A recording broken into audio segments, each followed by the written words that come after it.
Hello, my name's Olivia, welcome back to my YouTube channel, and today I'm going to be doing my top 10 things to do at Disneyland Paris.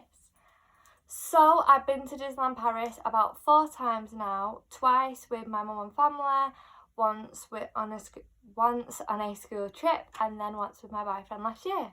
So I've split how I'm going to do this into like 3 categories. So my favourite attractions, my favourite rides, and my favourite places to eat.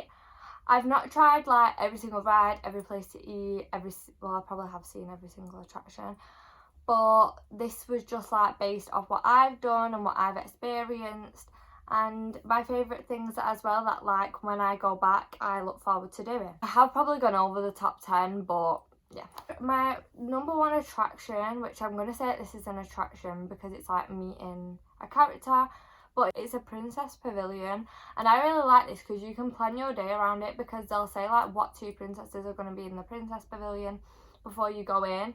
So for example, my favourite character is Rapunzel, so if I know that she's going to do I think it's a 2 till 5 slot, then I can plan to go there at 2 and work my rides around that, which I particularly like and enjoy.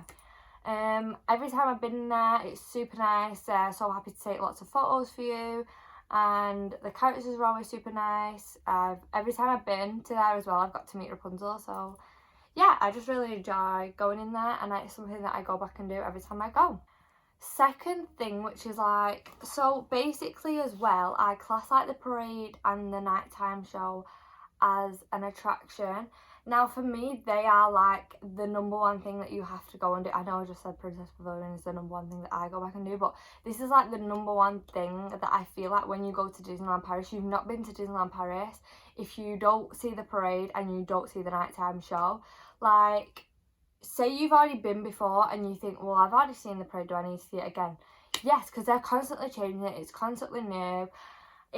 I just really love it. Like, I love going and seeing the parade and the fireworks show. I always cry. I remember me and my mum go, we always cry. And I just really like it. I feel like it's really special as well, like, to do. And it's like a really nice moment. And you can always see it, like, no matter where you're stood, you can always see it as well. With the nighttime show, like, I feel like with the parade, you always want to be stood at, like, the line. But yeah, I really enjoy both of them for different reasons. But I would say that my favourite is probably the nighttime show with the fireworks and everything, because I just feel like it's more special.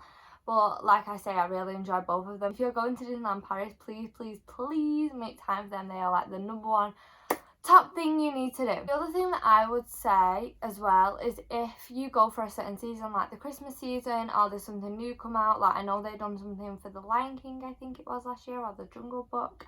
I know they do certain stuff like that in the summer. So I would definitely recommend to go and see that, because it's not going to be there forever, and as well, if it's just for a certain thing, then it might not even be there like after a few months. For example, when me and my boyfriend went last year, we seen the Frozen parade thing. Now I wouldn't say that was really worth going to. It's literally like a 2-minute parade, like it's not even like really a parade, but they done like the Frozen parade, and there was just like Anna and Elsa, I think, on there, 2 separate floats. It wasn't really it wasn't like that like special compared to some of the other seasons that they do. Like I know the Jungle Book season looks really good when they do that. I think it's the Jungle Book Jive, and then when they done Princess and Pirates, that looked really good.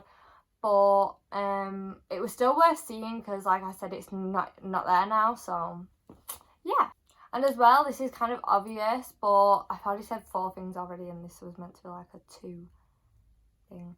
But another thing I would say as well is the castle. It is my favourite castle of all the Disney park castles. I think it's by far the prettiest. It's the pinkest, and if you can't tell already, I love pink. And yeah, I just really, really, really enjoy that castle. I love a picture in front of it. I love the interior. I love the way you can walk up it. I love the fact that they do the little dragon underneath as well. I feel like it really caters to the princess that it's based on as well. So moving swiftly on, I'm going to move on to my favourite rides. When I was making this list, I realised that like my favourite 3 rides were actually in the Walt Disney Park, bar one of my favourites, so there actually is 4. Just so you can, yeah. But I've actually not, looking back now, I've not actually tried that many rides, considering I've been like 4 times.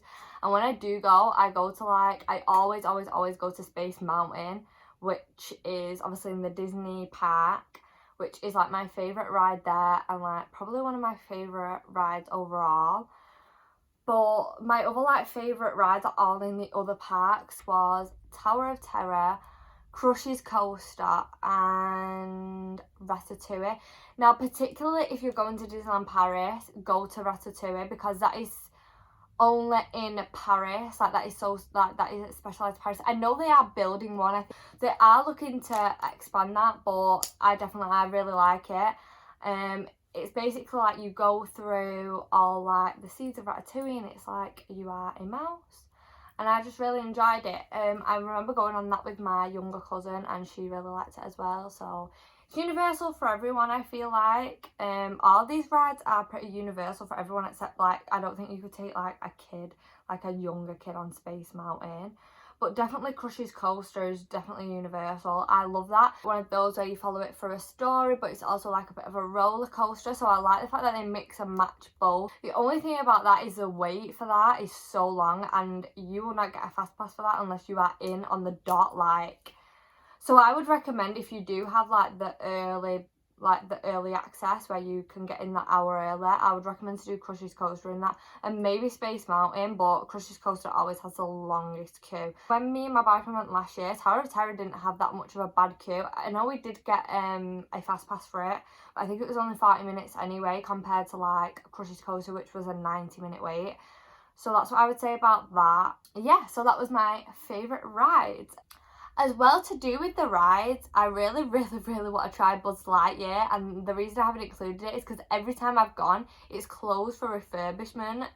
So I've never been able to try it to give like a full opinion, but it is one that I really want to try, and I've seen really good reviews on it. So moving on to my favourite places to eat, I realised that I don't think any of these are in Walt Disney Studios. So in the last section I didn't have enough for the Disneyland Park, and in this section I don't have enough for the Walt Disney Studios, which is great. So for quick dining in the Disneyland Park, I cannot say the name of this restaurant for the life of me, but it's the one that I always remember going to. Like I remember going to it when I was younger with my mum, and I remember going to it with my boyfriend, and the food in there I always know is going to be nice. For like quick dining anyway, it's so nice and it's reasonable price as well. This is the one that I would definitely recommend. It's in Fantasyland, so if you're in that area anyway, I would definitely recommend it. And if you're dining as well, if you're looking like for more of a dinner time, I would say don't have breakfast if you can do that, or have like a breakfast bar. Go for your dinner about 11, half 11, because it doesn't really start to fill up, like get really busy until 12. And I got that tip off a YouTuber, a Disney YouTuber, I think she's called Becca something. But I got that tip off her to go at like 11ish and then go for your tea at like normal tea time. But it is like the Pinocchio restaurant, and I remember when I first went in it as a kid, I really loved it. It's full of like Pinocchio scenery, and I just really enjoyed that. Like I'm not even the biggest fan of Pinocchio, but I just really enjoy that restaurant. I think it's really cute. In the Disney Village, I would definitely say for an evening meal to go to Planet Hollywood. I particularly like this one as well because they come around with a photographer and they take a picture at your table, so it's another like great memory to have. I really love that they do that because it's like another memory, and as well as Planet Hollywood as well as Disney. I just really enjoy the fact that they do that. Maybe if you don't want someone to come over and take your picture, that might not be the one for you. I really like the theming of it as well. The food in there is super nice. Yeah, overall it's just a well-rounded restaurant. It's worth the money, it's worth the experience, and you can get a cute picture from it, so what more could you need? And then going on to character dining, I actually haven't done the princess dining. I did do it in Florida, which was really nice, but I haven't tried the one in Paris. I can't really give my full opinion on like this versus that, but I've been to Cafe Mickey I think twice, and I love the food in there. Even though it's like a buffet, I like it because I can go up and get as many waffles and pancakes as I like. And it's really cute as well to get like a lot of characters in one sitting. If you're only there for a short amount of time and you're interested in meeting characters, then that would be really good for you because you can just meet them all in one sitting. And I've had a really good experience there every time I've gone. Food's really nice, the characters are really nice, and as well like you can get pictures and selfies and you can get them to autograph, and they'll stay with you pretty much as long as you want, instead of just like if you meet them outside you just go up to them and then you might forget something. I feel like as well I really love it because it has a nostalgic vibe to me, because I obviously went when I was younger, and yeah, I just really like it. I would recommend it to anyone that is looking for a character dining. This character dining includes characters like Mickey, Minnie, Daisy, Donald, Goofy, Pluto. Obviously the princess one includes all the princesses. So it depends more on what characters like you like or your little ones like or whatever. But yeah, if that's what you're interested in, I really enjoyed it. And it is a bit pricey because obviously you're meeting characters with them. But I think the breakfast fills you up because you can go up and get as much as you want. And if you're interested in meeting characters, I would definitely say it's worth it. And oh yeah, Cafe Mickey is in the Disney Village also.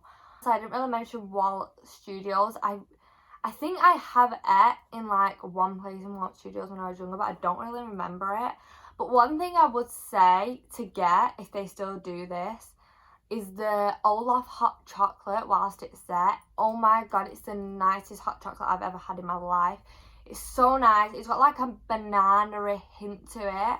Just really nice. I really enjoyed it. And I remember, like, obviously probably not if you go in the summer. You can probably get the pineapple, is it a pineapple whip I think it's called, something like that. Pineapple doll whip. Something, it's like pineapple juice and then ice cream on the top. That's really nice for the summer, but for the winter I would definitely say Olaf's hot chocolate. I mean, they'd probably change it with characters. It's probably the same taste, but they'd change the characters depending on who's in season at that time. But yeah, I really enjoy that. So that was just one thing from Walt Disney Studios that I could give you relating to food. So yeah, I think that's it for my video. I feel like that was a really quick video actually, considering I was explaining, talking. But if you have like any other Disneyland videos you would want me to do, or even a Disney World Orlando video, because I've been there too, I'm happy to do that. I love Disney, so anything Disney, if you want me to do a video on anything Disney, please let me know and I will happily do it. Yeah, thank you for watching. Like and subscribe. Let me know if you enjoyed this video. Thank you and goodbye.